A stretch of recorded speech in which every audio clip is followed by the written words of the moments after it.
Welcome to Law Easy. My name is Marty Schenkman, and I'm joined by Jonathan Blattmachr. And we have a really critical topic for this brief video on the Secure Act. The Secure Act was enacted in December 2019 and dramatically changed how many people will want to provide for beneficiary designations for retirement plans, qualified plans, IRAs. We may just refer to them as IRAs, but it applies to all. In general, what the Secure Act did was largely eliminate the ability to stretch out the payout from a retirement plan. So if a child inherited, in general, an IRA from, say, a parent, in general, they would be able to pull that IRA out over the child's life expectancy, which gave incredible tax deferral. And in many cases, great asset protection planning as well. And there was an incentive for the child not to pull the money out earlier because they would void or eliminate the wonderful tax benefits. Under current law, now post-Secure Act, that stretch IRA has largely been restricted or eliminated. Jonathan, do you want to comment on some of the ways the Secure Act restricted, and then what we'll try to do at the end is focus on some creative techniques that people might want to put into their toolkit for reclaiming the equivalent of a stretch? Let me begin by pointing out that the ability to postpone taxation is the next best thing to avoiding taxation, which is the most powerful factor in all of financial planning, whether it's income tax planning, whether you're trying to build wealth, whether it's estate tax planning. Tax-free and next best tax-deferred compounding is the king and queen of that planning. And under prior law, when you named a beneficiary who would succeed to the interest in the plan or IRA, you could have the payments come out over his or her life expectancy. So a grandparent might name a very young grandchild who might be able to take out the payments over, say, a 65 or 70-year period of time, allowing the interest inside the plan or IRA to continue to build. That has been taken away by the Secure Act, except for 5 types of beneficiaries known as eligible designated beneficiaries, or EDBs. Those consist of the surviving spouse of the plan or IRA owner, and that continues, and that spouse's best thing from a tax perspective is to roll the interest over to his or her own IRA. They can delay taking it until their required beginning date and then take it over a recalculated life expectancy. Very, very powerful. Second is you can take it out over life expectancy, not recalculated, but the standard, if the beneficiary is disabled, which has the same meaning as it basically does for elder law purposes, or chronically ill. That person can take it over his or her unrecalculated life expectancy. Also, a minor child of the plan participant or IRA owner, not the minor child of someone else and not a minor grandchild, but a minor child of the plan participant or IRA owner can take it over the child's non-recalculated life expectancy until the child reaches majority, when they have to switch over to the 10-year rule, which we'll get to in just a moment. In addition, if you have someone who's not more than 10 years younger than the plan participant, she or he too can take it over his or her life expectancy. That's the basic rules. But if you don't fall in one of those 5 categories of eligible designated beneficiaries and you're just an individual, you have to take it over 10 years following the death of the plan participant or IRA owner. They can no longer stretch it over their lifetimes.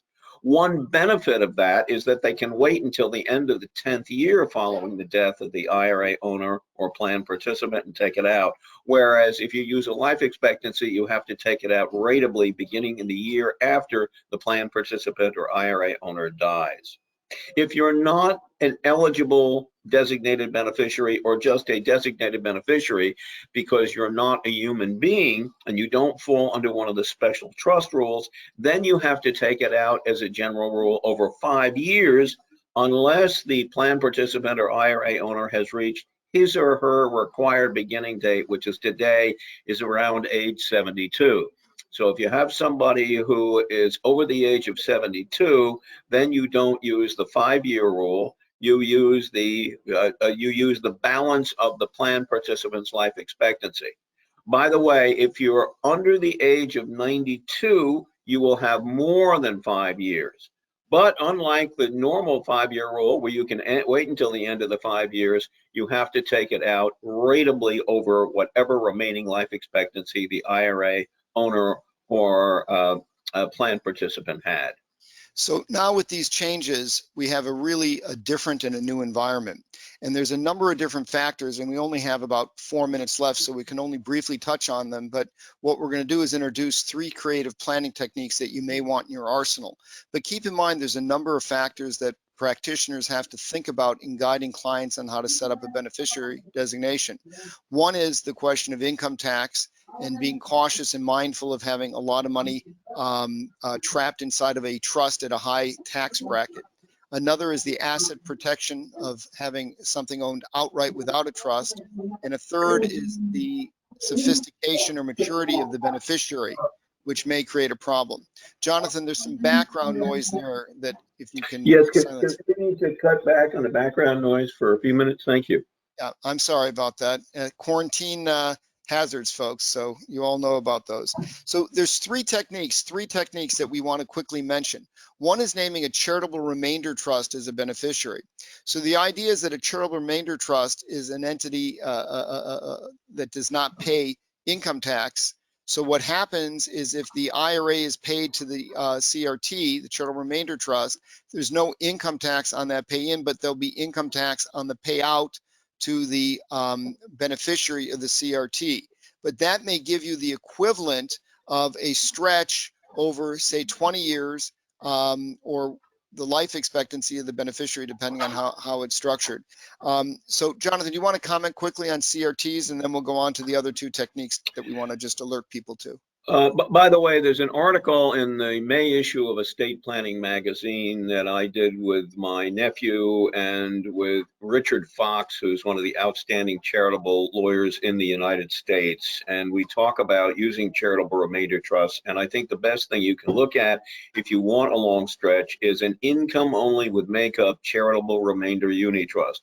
Read the article. It can be a great idea for many of your clients, where you get the benefits of having a trust and you get the benefits of a very, very long period of time without taxation. We only got 2 minutes, so let's give 1 minute to each of our other techniques. Another concept is a so-called beat it, beneficiary defective trust, a beneficiary defective irrevocable trust, as some call it. In the beat it, you can give a power to withdraw, a right to withdraw to the beneficiary, which makes the trust a grantor trust as to the beneficiary, so that all the income will be reported by the beneficiary, but the assets may be retained inside the trust. So beat it is another tool you may want to have in your planning arsenal if the clients don't qualify for any of the 5 exceptions that Jonathan talked about. You want to make a quick comment on beat its, and then we'll do the last one. Yeah, the reason you want the beat it as opposed to a different type of trust, and understanding that if it's a beat it, you may be losing some creditor protection, is because if you make it payable to a trust that's not a grantor trust, it means it's going to be taxed at the trust very compressed brackets, where the trust will reach the top 37% federal income tax bracket at just $12,950 of income, whereas individuals don't reach that until they're well over $500,000. So we're trying to figure out ways in which we can have it go into trust, get some of the benefits of a trust, but yet not have to pay tax at the compressed trust rates. One of the other ways that Jonathan, yes. We have 30 seconds. Tell everybody about a twist as a beneficiary. Yeah, a qualified subchapter S trust may be the best thing to use for many, where you actually name the S corporation as the beneficiary of the qualified plan or IRA. There'll be an article coming out in the July issue of Estate Planning magazine, which will spell that out in detail. And Marty and I and others will be putting on a webinar about this in the near future. And for that webinar, you can go to shankmanlaw.com webinars or interactivelegal.com's website or Peak Trust website. Thank you for joining us. Please bear in mind that all the video clips on this website, including this, are for educational purposes only. Don't take any legal action without appropriate guidance.